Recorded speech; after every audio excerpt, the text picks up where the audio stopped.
আশা করি সবাই ভালো আছেন। সব্বাইকে স্বাগত জানাই আকাশবাণী চ্যানেলে।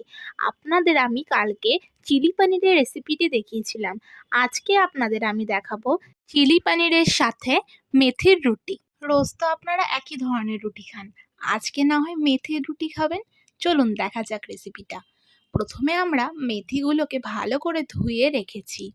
তারপর একটা প্যান নিয়েছি, তার মধ্যে জল এবং ১ চামচ লবণ দিয়ে সিদ্ধ করতে বসিয়েছি। মেথিটা কিছুটা ফুটে গেলে আমরা ২-৩টে কাঁচা লঙ্কা দিয়ে আবার ঢাকা দিয়ে রাখছি। মেথি আমাদের সিদ্ধ হয়ে গেছে। আমরা মেথিটাকে ঠান্ডা করতে রেখেছি। ঠান্ডা হয়ে গেলে আমরা এবার একটা গামলা নিয়েছি, তার মধ্যে মেথিটাকে ভালো করে মাখিয়ে নেব। তারপরে লঙ্কাটাকে মাখাবেন।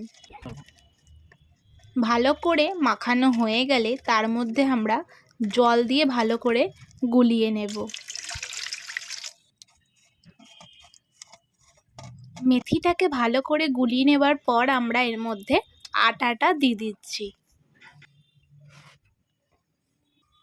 এরপর আপনারা যেরকম নর্মাল রুটি বানান ঠিক সেরকমভাবেই রুটিটাকে আমরা অল্প জল দিয়ে মেথির জলটাই দেবেন, ওটা কিন্তু ফেলবেন না। সিদ্ধ করা মেথির জলটা দিয়েই আমরা ভালো করে এরকম করে মেখে নিচ্ছি, যেরকম আপনারা সাধারণত রুটি বানিয়ে থাকেন। ঠিক একই রকমভাবে রুটিটাকে আমরা মাখিয়ে নিয়েছি। এবার আমরা ছোটো ছোটো করে লেচি করে নেব। লেচি করে নিয়ে ভালো করে ওপর দিয়ে ময়দা ছিটিয়ে দিয়ে গোল গোল করে নিয়ে যেরকমভাবে রুটি আমরা বেলি সেরকমভাবে রুটিটা আমরা বেলবো।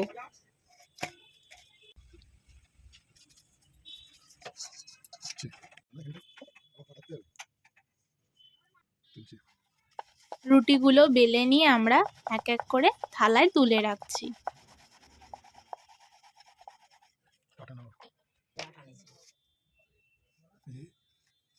এরপর আমরা একটা তাওয়া নিয়েছি, তাতে রুটিটাকে এপিট ওপিট করে ভালো করে সেঁকে নিয়ে একটা থালায় তুলে নিচ্ছি। থালায় তুলে নিয়ে পরিবেশন করুন মেথির গরম গরম রুটি। আশা করি আপনাদের এই রুটির রেসিপিটি ভালো লেগেছে। চিলি পনিরের সাথে এই গরম গরম মেথির রুটি খেতে অসাধারণ লাগে। মেথির রুটির কিছু উপকারিতাও আছে। এই মেথির রুটি খেলে পেট ঠান্ডা থাকে এবং শরীরও ভালো থাকে। একটু স্বাদের জন্য আপনারা যদি চান তাহলে ঘি জড়িয়েও খেতে পারেন, এতেও খুব দারুণ লাগে। ভিডিওটি ভালো লাগলে আমাদের চ্যানেলকে সাবস্ক্রাইব করে বেল আইকনটা প্রেস করে দেবেন। অবশ্যই কমেন্টে জানাবেন রেসিপিটি আপনাদের কেমন লেগেছে।